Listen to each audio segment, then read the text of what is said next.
in the heart.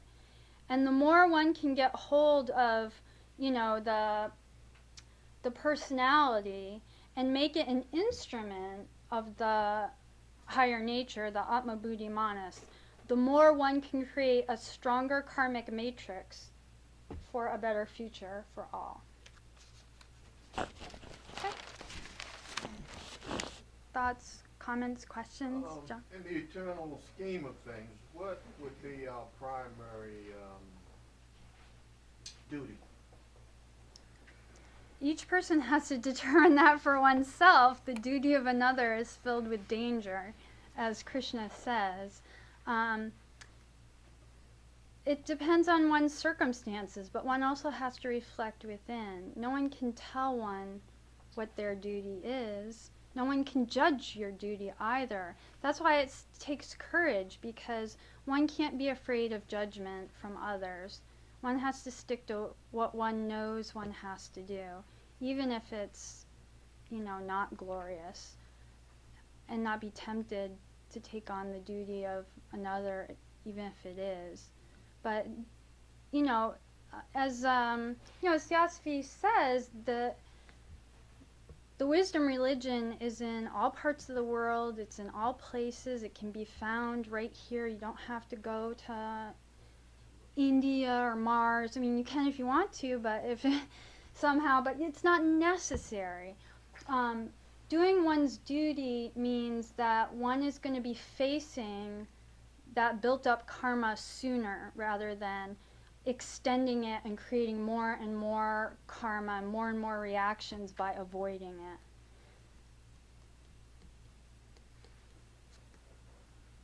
Easier said than done. I noticed there's a group called Asar, I think it is. You familiar with one group, Asar group? Spelled the same way as? It's I think when it says Aset, it's a A-U S-A-T, I believe. But the first word is Asar. Aset. A-S-A-R-A? Yeah, A-U-S-A-T is the last one. Asar set. It's out of New York put it together. He's been doing it about 30 years, but it's all over the state. I was just trying to see if there were. Well, Assad is that positive or negative? Negative. It's untruth. Quality of illusion, quality of Maya. So the Assad, the first part is probably something positive. Probably Maybe some dialectical type of, positive and negative. It's difficult because we're always faced with pairs of opposites. And, to go to one extreme is just so easy. So even though there are these pairs of opposites, we have to be balanced. It's difficult sometimes. This student came across an article where, and it's connected to your talk, that when we sit at concentration, to realize that we are part of the all, and that we are that's the first condition. When we calm ourselves, not consider ourselves separate from everything else, but that we're part of it. That's the first condition that we have to fulfill when we sit at concentration. Because HPB, in her suggestion, says, first conceive of unity in all space and infinite in time. And then she says, hold on to space and time in your imagination. Because imagination is the king faculty. And if our imagination doesn't take us there, then nothing else will. That faculty has to be active. And the article says that imagination is not active in our school systems because memory is, and that this has to be removed so that the child can kind of realize their inner gifts by concentrating on using their imagination rather than memory. So in concentrated effort, we do have to use our imagination a lot. And you put that there, and she tells us that thou art that. Exactly. In life, we're trying to realize that that's who we are. We're not the physical body. But as you said, all of it is sacrificial, because the Pitar fathers gave us the Chaya for this body, the Kumaras lighted our mind, the brotherhood is there to support each and every one of us in however we endeavor to do our dharma to the whole. So. Yes, fairly complex thought. I'll try to express it, but that's something I've been thinking a lot. When I think of a universe, I see it as a universe experiencing itself through all of its beings. And if you go to any of its beings, those who can speak or not, they're driven by one key objective or drive, a drive to happiness. So one can assume that the universe is driven by that impulse towards happiness and joy. And when I think of sacrifice, I see it as there is an eternal, endless source from which we can take that well-being and spread it around to the whole. But when you look at certain examples in our religions or in the nature, for example, the sacrifice of Christ was, I will suffer so you could be. And I cannot accept the sacrifice. I don't want somebody to suffer, to die, so I could be. Or if you look at the animal kingdom, this animal has to die, suffer, experience pain, not joy, so the other could be. So it seems counter to the having that joy in sacrifice, that I am enough and I can give myself and still be, and you could be, and all of us could be. So I'm trying to struggle with this concept of being That's- to hear thoughts. It's great that you brought that up, because it does, the way sacrifice was mentioned over and over, it sounds like, oh, I gotta do my duty, I gotta sacrifice. It sounds so bad, but actually the yogis, the Mahatmas, the karma yogins do this out of joy. There's that self-satisfaction, that authentic feeling of participation and gratitude that is so strong and so compelling that they get to the point where they're only concerned about maintaining that. It is truly a joyous experience. And I guess, as one meditates, the idea of reaching Moksha.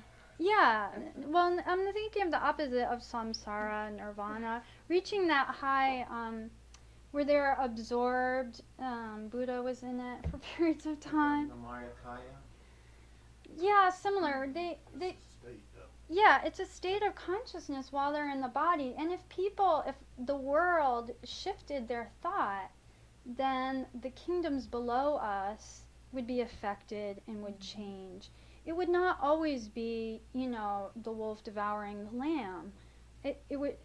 It's like that because human beings have impressed that onto nature, and it's reflected back to us from the astral light. So we have to be careful, we have to be discriminating in what we observe and say, well, this is what's true, therefore. Because although it appears that, it's dog eat dog, so to speak, and one has to step on someone to get ahead, that's based on an illusion. It might be a long-standing illusion, maybe for thousands of years, hundreds of thousands of years, but that's still a drop in the bucket compared to eternity. It's still temporary and ultimately non-supportable. It will just cause further and further reaction, interaction, reaction, and makes the burden of karma heavier. Maybe perhaps it calls others to this path, because as you're experiencing working through this, it seems like there's got to be a better way based on joy, and there is. If one acts as the all, what one wants, that desire is purified. And it's as long as what one wants is on behalf of all, it's including, the law can support that, so to speak. So yeah, one wants to have all needs met. Well, one wants that for everybody. Everyone should have all their needs met. One wants to have, good relationships. One wants to have material needs. One wants to be able to have time for leisure and exploration. But what's wrong with everybody having that? It's okay to want that on behalf of oneself and all others too. If I may. Mm-hmm. There's a key And then we have statement about sacrifice, and it is this: that you realize that something has been done without you asking for it. That's the root statement about sacrifice. You don't do it because you have to. You understand that something has been done on your behalf without you asking for it, and in return, you do something without being asked for it. That's the root of that sacrifice. And your statement actually about the Jesus principle is not correct from the philosophical perspective, because the religions say that we can go to heaven or rest through Jesus Christ, but that is a misnomer, because in these theosophical teachings, self-responsibility and self-devised, self-induced effort is necessary. Someone else cannot do your work for you, as the speaker has just said. You have to do your own duty to all as you're climbing or as you're moving without movement on that path. So Jesus Christ came to uphold the law, to show the way, not to be concretized into a carnalized human being that we can reach salvation through. That is not possible. There is no such law in nature. Well, in the second paragraph on the first page from the Secret Doctrine, and then we'll end it, Madame Blavatsky said, "Nor would the ways of karma be inscrutable were men to work in union and harmony instead of disunion and strife. For our ignorance of those ways, which one portion of mankind calls the ways of providence dark and intricate, while another sees in them the action of blind fatalism, and a third simple chance, with neither gods nor devils to guide them, would surely disappear if we would but attribute all these to their correct causes. With right knowledge, or at any rate with a confident conviction that our neighbors will no more work to hurt us than we would think of harming them, the 2/3 of the world's evil would vanish into thin air. Were no man to hurt his brother, karma nemesis would have neither cause to work for nor weapons to work through. It is the constant presence in our midst of every element of strife and opposition, and the division of races, nations, tribes, societies, and individuals into Cains and Abels, wolves and lambs, that is the chief cause of these so-called waves of providence.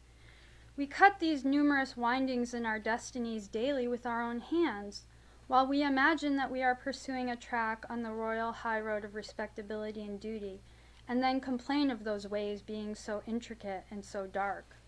We stand bewildered before the mystery of our own making and the riddles of life that we will not solve, and then accuse the great Sphinx of devouring us. But verily there is not an accident in our lives, not a misshapen day or a misfortune, that one could not be traced back to our own doings in this or another life. If one breaks the laws of harmony, or as a theosophical writer expresses it, the laws of life, one must be prepared to fall into the chaos one has oneself produced."